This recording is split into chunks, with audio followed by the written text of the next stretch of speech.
तो भाई और बहनों आपके बीच नेताजी आ गए। तो नेताजी आ गए,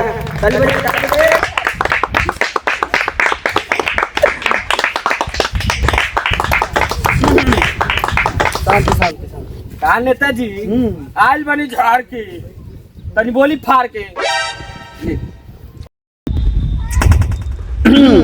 भाई एवं बानो हम वादा करतनी कि अब की जीता तो हर गली में 4 को बांस रखवा दे, हर बीच रोड पर एक को पेड़ लगवा दे, हर पुल पर एक टावर बैठवा दे। ये हमारा वादा बा।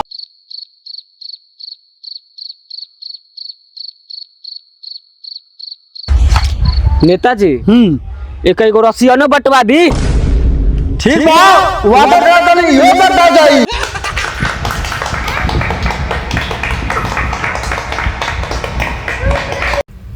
ठीक बा, हम वादा करतनी नेताजी हो जाई। हां बिल्ला के देखत बने नु। हां बेटी चोट बा तो वो सही बोलम नु। हाँ। तो उल्टा मान ले। अरे ना बोली। ठीक बा, वादा करतनी अब हम चलतनी। ठीक है आपके ध्यान बानू, ध्यान बानू आपके ये बात साइकिल छाप पर साइकिल कटवा दे। ठीक बा, ध्यान रहिए फिर। ठीक बा चलतनी आपके ध्यान बानू साइकिल छाप पर। भैया चाचा आपके ध्यान बानू, सुनिए ध्यान बानू। सुनिए ध्यान के वोट के वोट हमरा के नाम रौड़े के दियाई। दूगो वोट मिल जाए। अगर हम जीत जाए तो साइकिल के बड़ा सब टेम्पू लगा देम दूरा पर ओला। बस दूगो हम वोटवा दे दे। हम ध्यान हम लालका के जगह पर हम जरूर बटवा दे। ठीक बा ध्यान रख हम चला तनी। हां ठीक बा ध्यान ना वोटवा पर। हां जरूर साइकिल छाप पर बा। अब ध्यान है आ सुनी तनी लालका के जगह पर उजार के बटवा दे। ठीक बा आ सुनी और कुछ दिक्कत होई त हमसे बोलम। अच्छा सब हम घर तुरवा के पलाई ठकवा दे। हम वादा कर ले बनी साइकिल छाप पर। हां सबके ध्यान रहे के चाहिए। अब की गाय हटवा के बकरी ठकवा देम दूर पर।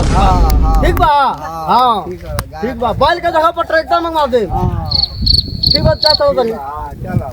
प्रणाम अस्कर भाई। आपके ध्यान बानू साइकिल छाप पे बा। अरे रोड पर चला तनी पैदल। अरे हम बैलगाड़ी मंगवा दे। हम सब करवा दे। हम आपके ध्यान बानू साइकिल छाप पर। आ सुनी लालका के जगह पर हरियर को मार दे। नेताजी हाँ आपके सब ठीक बा। आपके ध्यान बानू साइकिल छाप पे बा। साइकिल छाप आपके ध्यान रहे चाहिए। आज आपके टी शर्ट पहने की जरूरत नहीं खे शॉर्ट उट आपको हम बढ़िया मंगवा देता नी। घरे घरे बटवा देले बानी। हम अनाउंस कर देले बानी कि घरे घरे कहीं पेठवा देले बा रसियन। ठीक है चली ध्यान बाकी रखी। सुनी लेकिन 2 वोट कम पड़ता। अगर हम अगर 2 वोट कम पड़ जाए तो हम जहर खा के और भी दूर पर सूझ जाए। 2 वोट की जरूरत।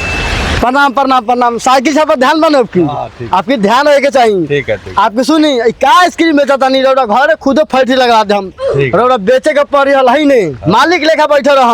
हम वादा कैले बानी एक रसियन वादा कैले ही घरे घरे पेठवा दे। आपके वादा बानू साइकिल छाप पर एकदम वादा रहे चाहिए। क्या आनी तूफान में बहुत आनी एगो देह बा सुखल कहीं उधिया के ले चली तो क्या करम बताई। अरे रोड़ा जाए रोड़ा घरे हम काजू किशमिश पास्ता भेजवा तनी सब खाए आराम से। दे बनाई सेट बनाई सेट बने सब हम मंगवा दे तनी। कुछ नहीं होई सब हो जाई सब हो जाई। ठीक बा चलो तनी ध्यान रखम 2 वोटवा खाली। अच्छा कौन वोट हवा साइकिल छाप। ठीक बा ध्यान मानू साइकिल छाप पर खा लेनी दरबत सरबत हमार पेट जलबा दिन वाला। अरे तो कोई दिक्कत नहीं हॉस्पिटल हम खुलवा देले बानी जाके मैं इलाज करवा ले। हम ना पाइम तो का बोला तरा हो हम समझ नहीं आता नहीं क्या बात। ठीक बा चला तनी।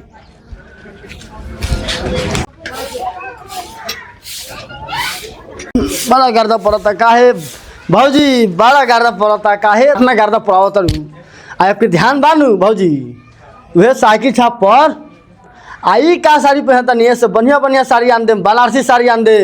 तोरे तो साड़ी से दिन कटता। दिन कटत नहीं खे कटवा कर जाई भेजवा दे। हम टेंशन मत रख। तू मुखिया बारे की का बारे रे पढ़े से जो वादा कर ले तो पूरा कर ले। आ साड़ी बनारस साड़ी की पहनाबे तोर बाप के औकात हौरी। अरे अब की जीतम तब की दिवा दे बनारसी साड़ी। ये सब कि नहीं रे अरे सुने ना भोटवा दे दे हम। जो यहाँ से अरे पहले पूरा नहीं करेंगे तो पूरा हो जाई, अभी पूरा कर दे हम, भोटवा दे दे हम। हेलो गाइस, जो हम लोग अभी जो वीडियो बनाए हैं ये सच्चा आधारित कहानी है कि जब मुखिया लोग या नेताजी लोग वादा नहीं करते हैं तो दूसरा बार सही वोट, करते हैं हाँ, लोग। जब वोट मांगने आते हैं तो झाड़ू से स्वागत होता है। ये चीज़ हम लोग पर बनाया है क्या विकास जी? और ये जो कहानी जो लिखा गया था, एक मैम है जो लिख के मुझे दी थी और उसको हम लोग बनाया है। उनको नाम तो अभी नहीं ले पाएंगे क्योंकि जब वो आएंगी तब उनसे ज़रूर मिलवा देंगे। थैंक यू सो मच, और वीडियो को शेयर करेंगे और लाइक करेंगे।